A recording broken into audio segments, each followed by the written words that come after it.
Esto es una producción de Amate Televisión, para la salud y el bienestar.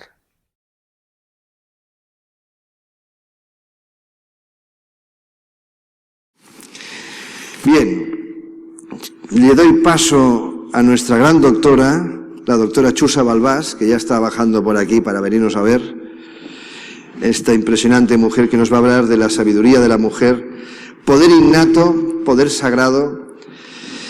Ella es de estas doctoras que lleva pues muchos años luchando en este tema, inclusive lo sabe porque en la universidad daba cursos de esto. Y ya puedes subir, Chusa, ya puedes subir. Y lo importante es tener gente como ella, luchadora, fuerte, con un gran carácter y una gran personalidad, para poder traducir e imponer ese criterio dentro de lo que es la medicina y con extrema sutilidad. Pensar que esto es un mundo realmente difícil, que nos movemos casi pisando huevos todo el día y pensando que lo que digas, cuidado que el de al lado nos ofenda. Por eso, al menos cuando yo hablo, siempre leeré entre líneas, porque hay muchas cosas que las tengo que decir sin decirlas. ¿Es que me entendéis? Chusa, gracias. Muchas gracias.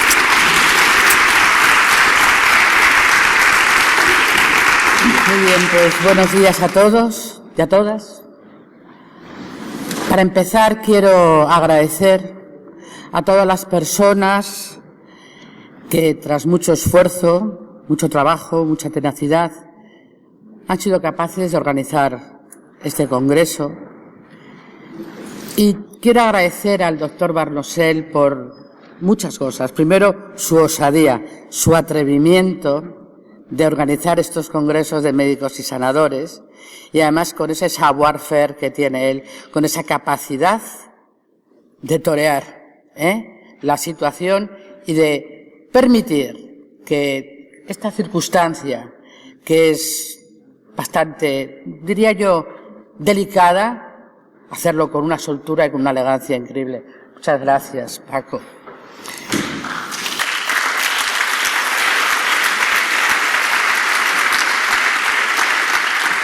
También quiero dar las gracias al doctor Barnosel porque su entusiasmo y su capacidad de trabajo está permitiendo, como ha explicado él ahora mismo, que esto trascienda y que crezca y que sea ya algo imparable. Estamos asistiendo al cambio de paradigma y él es uno de los artífices y desde luego le estamos todos profundamente agradecidos porque está poniendo en marcha su sueño, que no es otro que el nuestro. Y es absolutamente imposible que esto haya una marcha atrás. Vamos todos adelante. También quiero darles las gracias a todos ustedes por estar aquí, en vez de estar en la playa, después de 3 meses de lluvias que llevamos, y de repente se han venido aquí a escuchar todos los rollos que les vamos a soltar. Muchas gracias por la paciencia y ya os digo por la osadía de no ir a la playa, porque yo creo que nos lo merecemos después de esta primavera tan terrible. Quiero dar también las gracias a todas las matronas y ginecólogos, ginecólogas, pioneros que me precedieron, que me enseñaron el oficio, en épocas en que era realmente difícil poder transmitir la confianza en la fuerza de la vida. Pero sobre todo, quiero dar las gracias a las mujeres, a esas valientes mujeres que contra viento y marea tuvieron el valor de enfrentarse al sistema y seguir el pulso de la vida, que susurraba la verdad: no somos polvo, somos magma.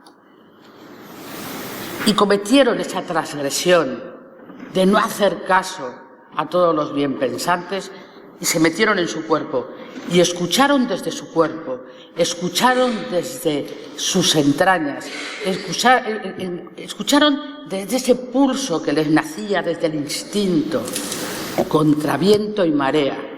Y nos dejaron, algunos profesionales, a estar presentes y acompañarlas. Y todo creció en una marea increíble de amor y de insurrección. Yo creo que es importante que tengamos esto importante, que tengamos esto presente, que es amor e insurrección.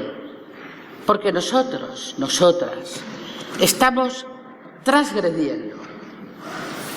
Somos insurrectos. Esto es una palabra que a mí me encantó. Insurrección. Nosotros nos dimos el permiso en un momento dado de saltar, dar un paso adelante en la zona de confort, saltar de la zona de seguridad, la seguridad que da pertenecer a un sistema, la seguridad que da pertenecer a un orden establecido y quedarnos totalmente inseguros, con un montón de incertidumbres, con mucha soledad, pero con la extraña certeza de que estábamos siguiendo el camino correcto. Entonces, hoy que ya somos muchos, cada vez somos más los que nos estamos cuestionando el cambio de paradigma, nos tenemos que sentir muy orgullosos de nosotros mismos, de nosotras mismas, por haber dado aquel día ese paso que nos alejaba del confort, de la seguridad, de la tranquilidad, del saber que hay un sistema que nos respalda. Ahora, aquí no hay, el sistema nos respalda, pero nos hemos cuestionado lo aprendido.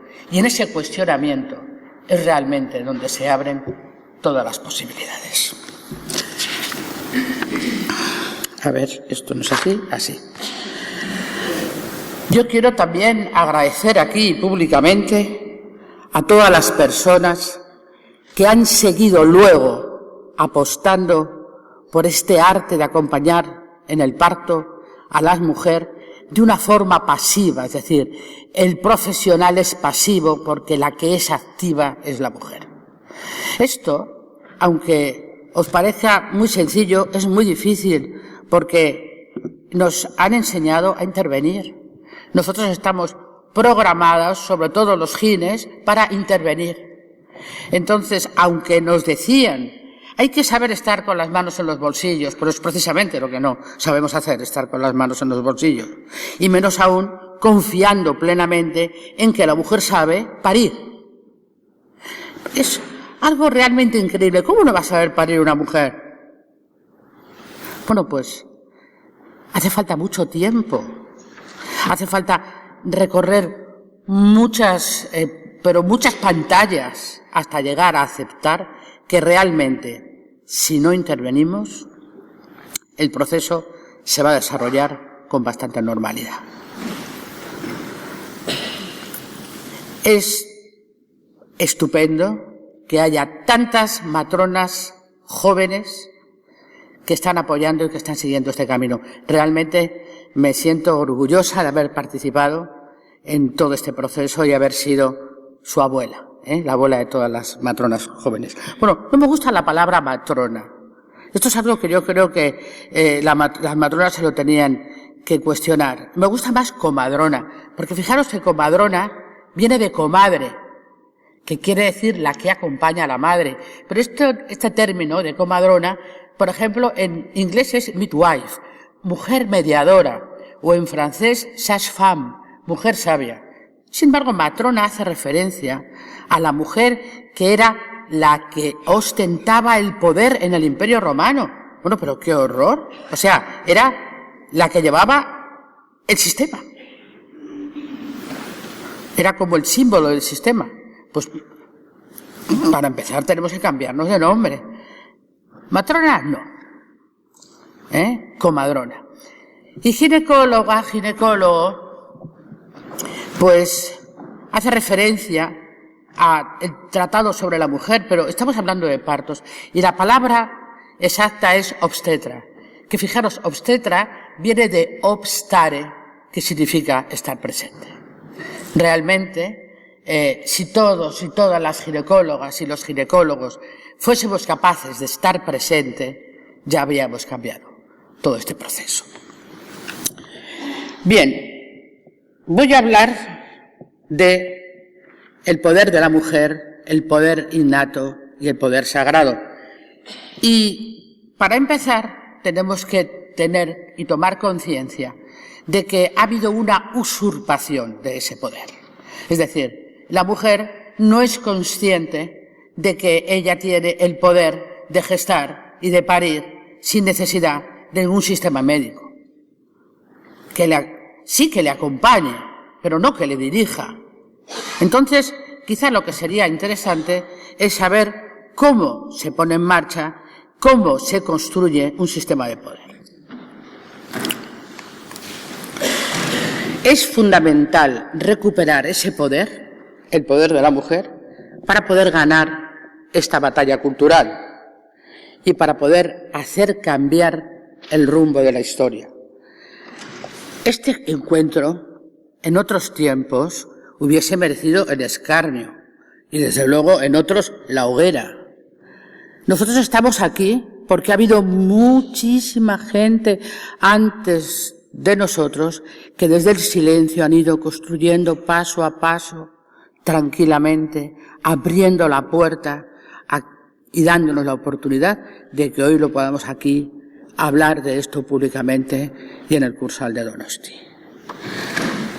Ha habido muchas mujeres desde el silencio y el compromiso que han contribuido a que todos nosotros podamos estar aquí cuestionándonos cómo debería ser un parto humanizado. ¿Cómo se construye el poder? Cuando en el año 1981 el filósofo francés Michel Foucault se plantea, da su clase inaugural, magnífica, brillante, sobre el poder del discurso, establece las bases del poder. ¿Qué dice Foucault? Fijaros qué cosa tan interesante dice en el año 1981. Dice, el discurso significa el pensamiento, la palabra, lo gestual, lo anecdótico y lo metafórico, todo, es decir, desde el pensamiento hasta el gesto, todo eso genera la realidad, construye la realidad. Es decir, nuestros pensamientos y nuestras palabras construyen la realidad. Esto es algo que ya lo están demostrando los neurocientíficos, pero Foucault lo dijo en el Collège de France en el año 81.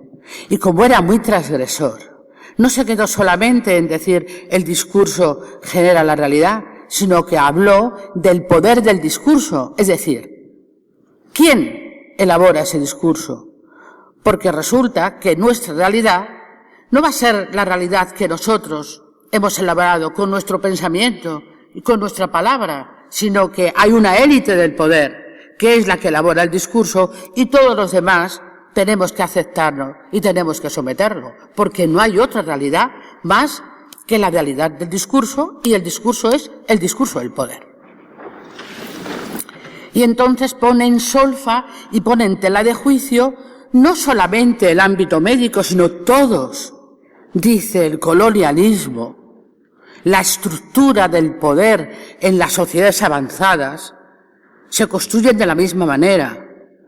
Hay una verdad única que genera la realidad y el resto de las verdades no existen. Piensan por nosotros, hablan por y para nosotros y crean la realidad que nosotros vivimos. ¿Pero y qué pasa con los disidentes? ¿Qué pasa con los insurgentes? Muy fácil. A los insurgentes se les da 3 oportunidades. Primero, que no sean insurgentes. Es decir, sométete al poder. Di sí. Se le asusta de qué va a ser de él si sale fuera del sistema. Muchísima gente no quiere salir fuera del sistema porque sabe que es la soledad, el menosprecio y la exclusión. Y realmente es así. Porque la segunda parte de la amenaza es, si no perteneces a nuestro orden, serás excluido. Y por último, si resulta que son muchos y los que salen del sistema y de repente tienen un poder discursivo diferente, distinto, entonces viene la tercera ley, que es la asimilación, la fagocitosis. De la misma manera que el sistema fagocitó el movimiento hippie y la moda Ablit de Ibiza. Tenemos que tener claro que tenemos que enfrentarnos y ser capaces de vivir en la exclusión y permanecer firmes. Tenemos que tener claro que podemos ser asimilados, que podemos ser fagocitados, pero tenemos que estar en contacto con nosotros mismos. Y es desde ahí, desde esa verdad que somos nosotros, de esa verdad que está en mí y yo soy en ella, no claudicar, porque el camino es ese, es seguir el latido del corazón y seguir el pulso de la vida, porque el poder del control del discurso está y estará siempre unido a la exclusión, y vamos a poder a sufrir esa exclusión por oposición, como ocurre no solamente, como os decía, en la medicina, sino en todos los ámbitos sociales. Desde los púlpitos de los curas hasta la fibra óptica, hoy en día, la percepción del discurso ha estado siempre modelada por el poder. Y es tan fuerte el poder del discurso que no es otra cosa que el discurso del poder.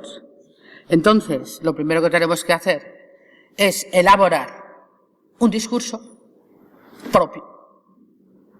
Un discurso por y para las mujeres. Y desde ahí mantenernos fuertes, porque solamente desde ahí vamos a poder generar oposición al sistema para buscar ¿qué? La integración. Porque realmente nosotros no vamos a decir que estamos en contra de la cesárea. La cesárea es fantástica, pero cuando esté indicada. No vamos a decir no a la anestesia epidural.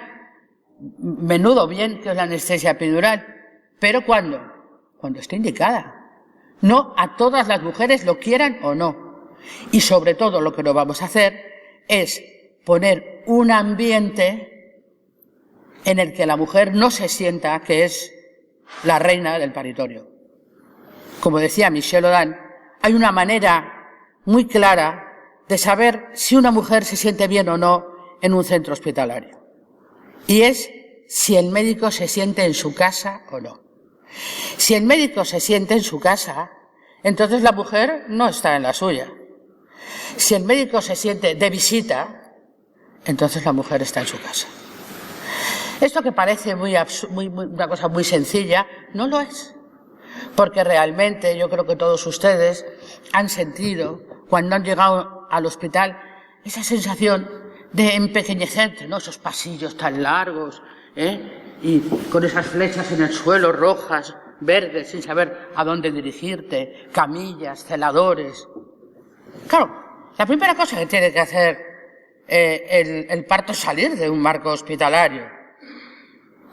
No vale un hospital materno-infantil, porque eso es materno, infantil, hospital.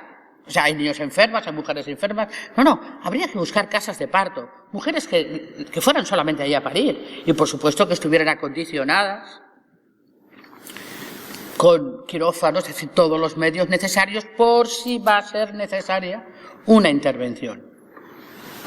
Pero en ese hospital que os contaba, donde todo el mundo se empequeñece, los médicos vamos muy seguros, con las batas, por aquí, por allí, vamos por aquí, venga por aquí, otra vez. No nos sentimos que estamos en casa de los pacientes, Incluso hablamos me llamaba mucho la atención cuando yo trabajaba aquí en el hospital, en la residencia, que le llamábamos la casa. Este es de la casa. que yo me he descubierto a mí misma diciéndola que soy de la casa. Ah, eres de la casa. Sí, mira, soy de la casa. Porque era nuestra casa. Y luego por horas que metíamos, desde luego que era más que nuestra casa. Eso no había duda. Pero no solamente es el sentimiento de que ese espacio es de los médicos, Y entonces lo que tenemos que conseguir es que ese espacio sea de las mujeres. Y lo que tenemos que conseguir además es que las mujeres que quieran puedan parir en su casa. No que se sientan en su casa cuando van al hospital, sino que si quieren parir en casa, que la sanidad pública les permita parir en su casa. Y la que siente que necesita un poco más de respaldo porque no se siente muy segura, pues que pueda ir a un lugar de la salud pública, pero en el que se sienta en su casa. Esos serían, por ejemplo, dos movimientos muy importantes y muy necesarios para el cambio de paradigma.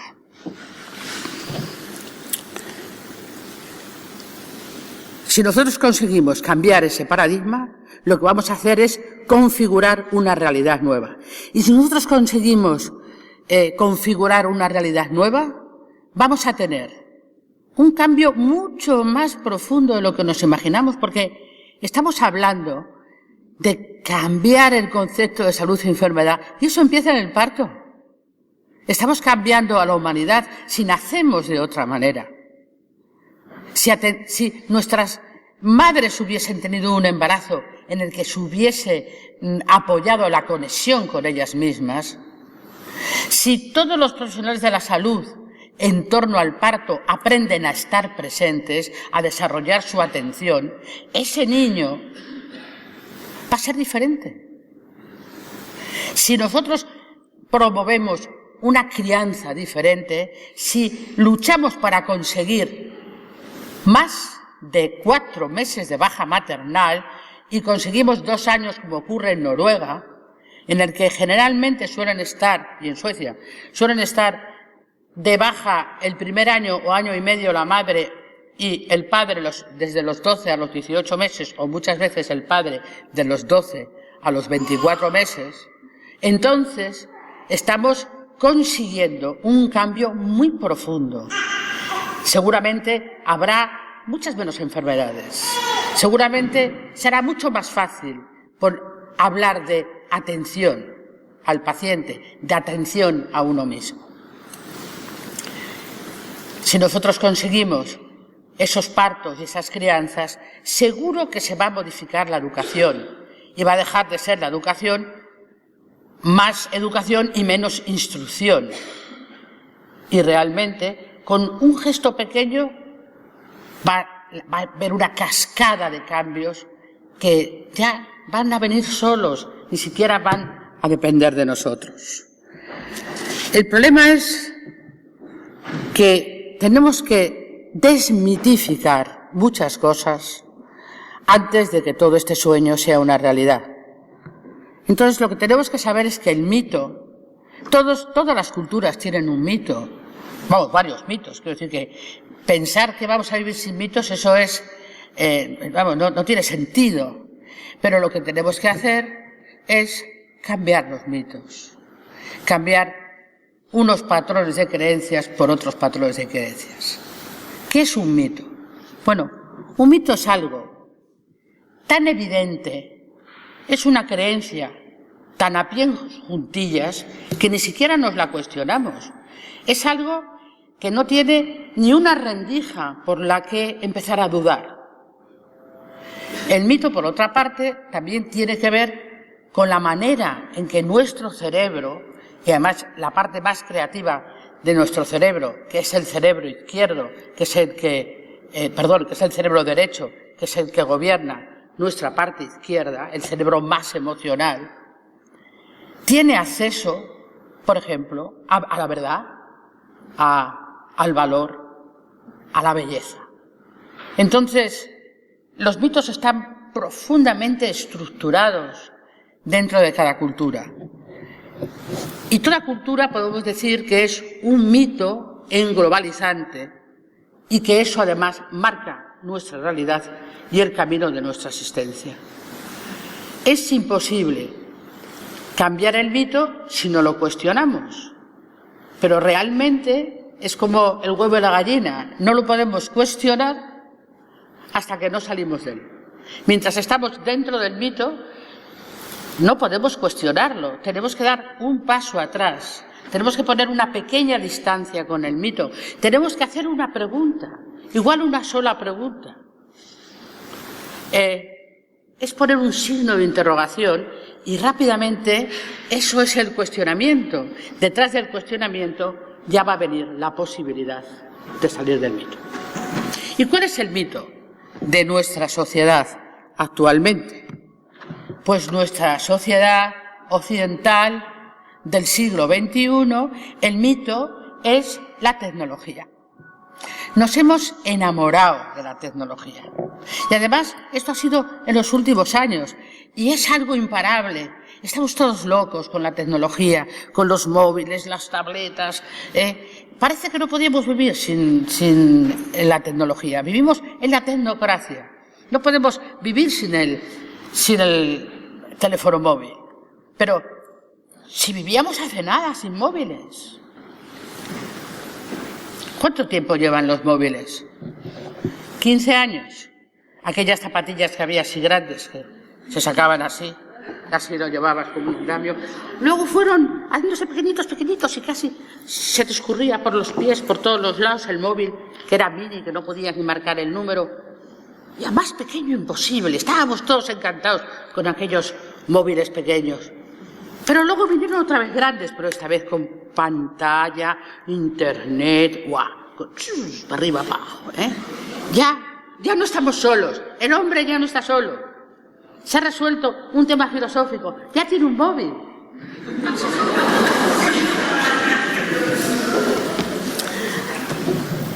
El tema es, la tecnología nos lleva a un callejón sin salida. Y es que realmente no hay salida por el callejón, porque nos hace dependientes. Es como si hubiésemos perdido toda nuestra capacidad de ser autónomos. Mientras tanto, el sistema se va haciendo increíblemente con tentáculos y llegan a todas las partes, porque cada vez estamos más separados de nosotros mismos y cada vez estamos más separados de la naturaleza. Nos cuesta mucho trabajo separarnos de la tecnología, separarnos de la razón. Vivimos en una sociedad que está fundamentada en la razón armada. No solamente porque la práctica totalidad de la investigación científico-técnica, os estoy hablando del 68% de la investigación científico-técnica, está basada en investigaciones bélicas, o sea que lo de armada es verdad, y queda un 35% para el resto de las investigaciones, sino porque la razón en sí está armada. Nos dicen, por ejemplo, la tecnología ¿Esto cuántas veces lo han repetido? Seguro que todos ustedes lo han dicho en algún momento, yo también, ¿eh? La tecnología no es buena ni mala, solo depende de cómo se utiliza. Pero bueno, ¿qué es eso? Primero, ¿qué es eso de bueno y malo? Vamos a cuestionarnos palabra por palabra. Bueno y malo como si fuesen valores caídos del cielo. ¿Qué es bueno? ¿Qué es malo? ¿Qué es eso de depende? ¿Y qué es eso de utiliza? ¿Qué significa, por ejemplo, tener un móvil? Tener 20 televisiones, llegar a casa y pum, dar la televisión, pum, coger el móvil, pam, la tableta, zoom. Estamos desconectados. Un día, si no hay wifi, estamos perdidos. ¿Qué hacer? Socorro, ¿dónde vamos a ir sin todos los instrumentos? La tecnología no tiene que ver nada con la tecné griega. La tecné griega habla de máquinas de primer orden que ha habido en todas las culturas. Y tiene que ver algo más con la artesanía. Esta tecnología tiene que ver con la tecnocracia. Y Kratos es el poder. Y está basado en que solamente existe esta tecnología punta en el primer mundo. Y los países desarrollados del primer mundo están relacionados con esta tecnología. Y los otros son en vías de desarrollo y otros son subdesarrollados. Todo está en función de esta tecnología. Cuando nosotros nos enamoramos de la tecnología, cuando caemos en sus brazos, tenemos que saber y tenemos que ser conscientes de que acabamos de perder la conexión con la naturaleza. La naturaleza externa y la naturaleza interna, que es nuestro propio cuerpo. Si nosotros queremos cambiar, tenemos que cambiar nuestra cosmovisión, porque el poder, precisamente, genera esa necesidad. Es imposible vivir sin la tecnología. Nuestra civilización se desintegraría. Y una mujer no puede parir sin tecnología. ¿Cómo va a parir? Ella sola. Y además el mensaje que se da no solamente es la exclusión, sino que es peligrosa. Esa mujer es peligrosa para la sociedad. Primero, es retrógrada y segundo, es peligrosa porque está cometiendo actos que afectan a la responsabilidad. Es una irresponsable. Lo peor que se le puede dar a una madre es miedo y darle el mensaje de que no está cuidando adecuadamente a su bebé y que está poniendo su vida en peligro y que es una irresponsable. Esa es una daga que entra certera hasta el punto vulnerable. Es ahí donde yo he visto a muchas mujeres que estaban firmes flojear, derrumbarse. Pero vamos a ver qué es lo que ofrece la tecnología que no ofrece la naturaleza. Vamos a ver si podemos desmitificar el parto.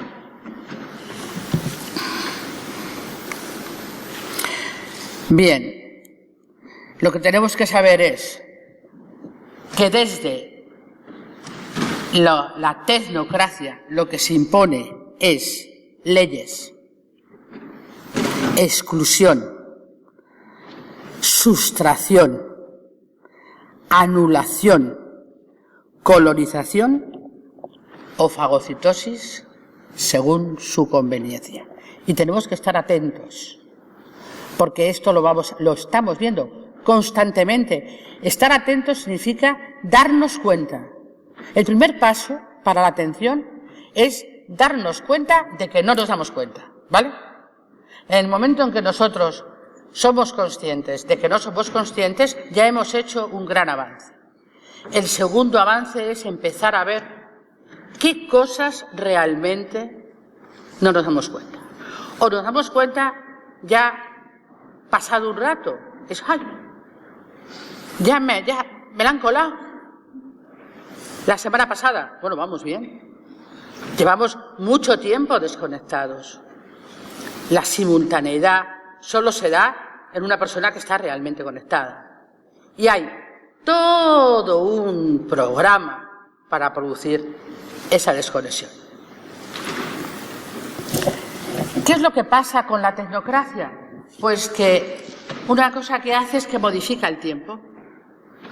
¿Y qué es lo que hace? Pues que genera aceleración. Además, una aceleración imparable. Y esta aceleración es externa y es interna. Como os decía, es la desconexión que aumenta la desconexión que tengo yo con la naturaleza, como la desconexión que tengo yo con mi propio cuerpo.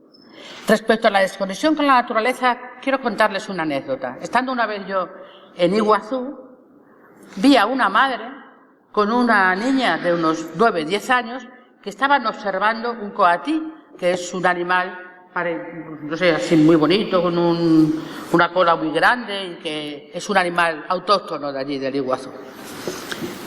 Y yo me quedé sorprendida porque ¿sabéis cómo lo observaban? A través de la cámara de vídeo. O sea, estaban grabando y la madre le decía, mira, mira, o sea, no mira, mira, sino mira. Y entonces la niña miraba así para poder llegar a ver la pantalla y la madre le explicaba el coatí mirando a través de la cámara. Yo me quedé impresionada, dije, ¿cómo es posible? Yo puedo entender que miren el coatí, le explique el coatí y luego hacemos una foto. No, era verlo a través de la cámara. Pero hay otras maneras también que las tenemos aceptadas porque forman parte del mito de la separación en el que vivimos. Y yo lo veo eso todos los días en la consulta, lo habrán visto todos ustedes que trabajan en terapia, cuando alguien viene, un paciente, y le preguntas, ¿qué te pasa? Y contesta, tengo un quiste de ovario, tengo mal el ovario. Yo le digo, ¿cómo es eso? Y me dice, pues, que tengo un quiste. Digo, ¿pero qué tienes? Un quiste. En el ovario. ¿Pero tú tienes un ovario o dos? ¿No? 2 ovarios. Sí, tengo 2 ovarios. ¿Tienes 2 ovarios? Sí. ¿Cómo tienes 2 pendientes? Tú no tienes 2 ovarios. Ah, no. Tú eres 2 ovarios. ¿Tú cómo vas a tener un ovario? Tengo mal la rodilla. Todo el mundo lo dice. Está incluido en el lenguaje.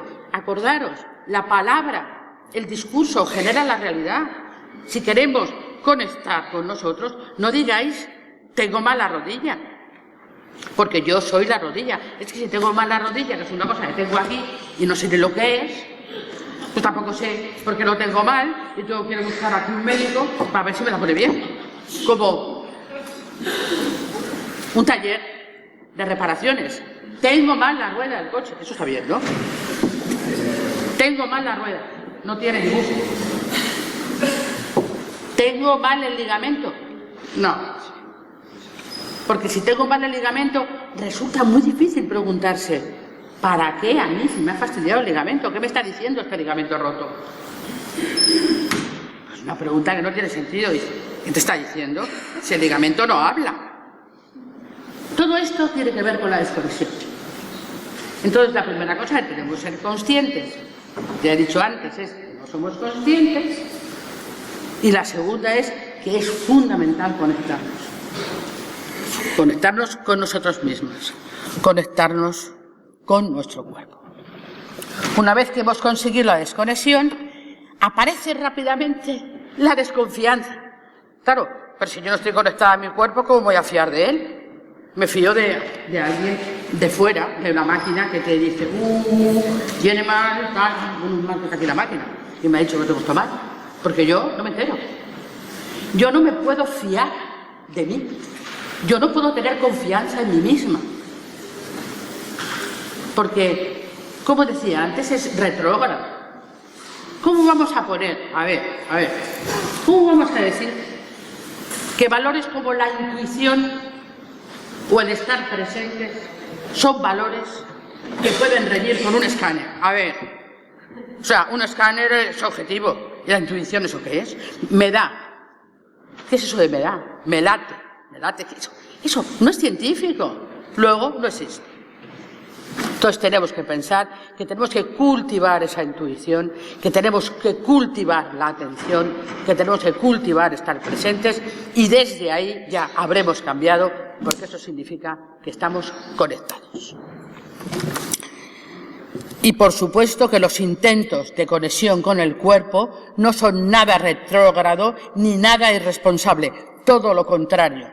Y no podemos pensar que solo la tecnología es la que puede resolver situaciones fisiológicas como parir, como concebir, como gestar y como amamantar a un niño y criarlo. Bien, además del mito, hay otra cosa por la que el sistema se perpetúa y es a través del rito. Es decir, el rito, que a veces son muchas... que me queda un minuto. Bueno, que empieza un poquito tarde. A ver, el rito lo que va a hacer son posibilitar, mediante repeticiones sistemáticas, que el mito realmente esté bien consolidado y bien estructurado. ¿Y cuáles son esos ritos? Bueno, pues por ejemplo, que una mujer llegue al hospital a parir y esté bien o esté mal, dependiendo de su estado, se la ponga una silla de ruedas. Dice, no, si ya puedo andar, no, en la silla. Y en ese momento, de repente, ella que estaba andando en su casa y bajando las escaleras de 2 en 2, al llegar al hospital, de repente, es una inútil. Ponerle un camisón. ¡Qué camisones, eh! ¡Qué camisones! ¡Qué camisones! Fantásticos. Por aquí te ahogas.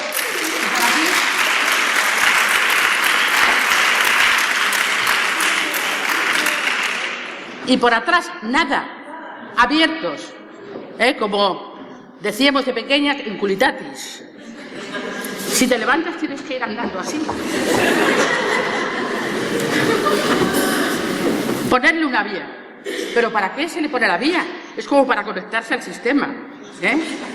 Como la película Matrix. ¡Tan! Ya estamos conectados. Pero si acaba de llegar, si no le pasa nada. Si, igual está estupendamente con sus contracciones. No la vía.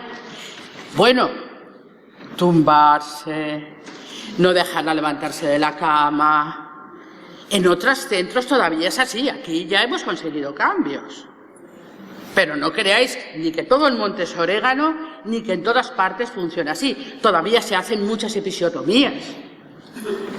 Todavía en algunos centros se les pone un enema y se les rasura el periné, que hay que pasar por esa experiencia, ¿eh? Me refiero después. Cuando vas con el niño, te tienes que meter en un portal, porque es horrible.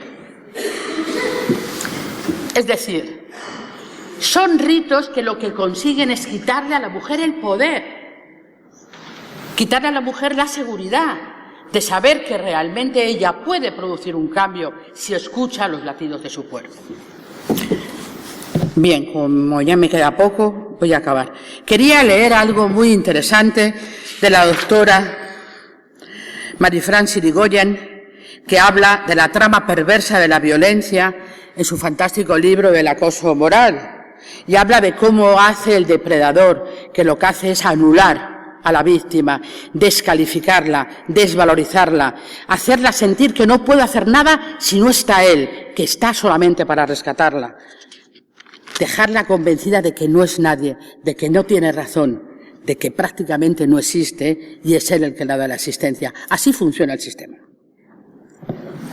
La seducción perversa le va a hacerse sentir víctima hasta que se dé cuenta que no vale absolutamente para nada.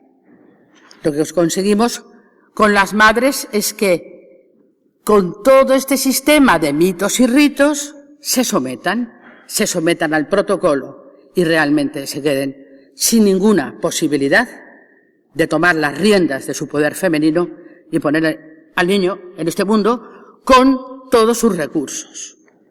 Para terminar, y ahora sí que tengo un minuto, Paco, por favor, déjame que solo cuente esto, es que quiero hablar de la neurobiología del parto. En la neurobiología del parto tenemos, por una parte, el estrés positivo y por otro el estrés negativo. El estrés positivo es cuando nosotros nos enfrentamos a un reto y ese reto nos va a dar confianza y posibilidad porque tenemos recursos para poder afrontarlo. Entonces, ¿qué es lo que nos proporciona el estrés positivo? Creatividad, desarrolla nuestro potencial, la resiliencia, la ilusión y el entusiasmo. Hay una hormona que es la reina del estrés positivo, que es la dopamina. La dopamina es la hormona que se secreta, que es la responsable del deseo sexual. Cuando no tengáis deseo sexual, cero, mal, estáis con la dopamina baja, no estáis con estrés positivo. Y la serotonina, que produce confianza, y la oxitocina, que quiero hacer un pequeño toque para que toméis conciencia de lo que significa la oxitocina. La dopamina también es la hormona de cuando se hace ejercicio, mucho ejercicio, y cuando llegáis a casa y os pegáis una ducha, ¿cómo os quedáis? Eso es acción de la dopamina. Sin embargo, el estrés negativo lo que produce son huida, miedo y bloqueo. Y las hormonas son otras. Es el cortisol, la adrenalina y la noradrenalina. En la corteza prefrontal es donde se gestiona el estrés positivo, que ahí es donde está la creatividad, donde está la capacidad de afrontar el desafío. Sin embargo, el estrés negativo, el pánico, se secreta en la amígdala. Se gestiona en la amígdala. Y en la amígdala solo tiene 3 respuestas: bloqueo, huida. bloqueo y huida, nada más. Entonces, generalmente, las mujeres, cuando les hemos metido y sometido a muchísimo miedo, tú no puedes, no puedes, no puedes. Lo que hacen es entrar en la amígdala, se bloquean, segregan adrenalina y resulta que la adrenalina es una hormona que se opone a la oxitocina. Y la oxitocina es la hormona del parto. La oxitocina, fijaros una cosa, es la hormona del placer, la hormona del amor, la hormona del orgasmo, del parto, de la lactancia, del vínculo, del apego, del contacto ocular y, ojo, de las comidas compartidas, que cuando salimos de cena y lo pasamos muy bien y nos hacen gracia los chistes, no es porque sean graciosos, es porque tenemos mucha oxitocina. Luego, por eso al día siguiente nadie se ríe de lo que contamos. Bien, para terminar, y termino ya, solamente quiero deciros que favorecer un parto dirigido significa no respetar. Y sin embargo, potenciar un parto en que la mujer tiene todos sus recursos es abrir las puertas a la humildad y al asombro. Y la humildad es sencillamente saber estar y ser lo que se es, nada más que lo que se es. Supone tener la oportunidad de acompañar a una mujer en un proceso del parto. Significa abrir la puerta a la ternura, abrir la puerta al asombro y presenciar a la diosa manifestarse y expandirse, porque esa es nuestra labor, nada más que acompañar y estar presente. He terminado. Muchas gracias.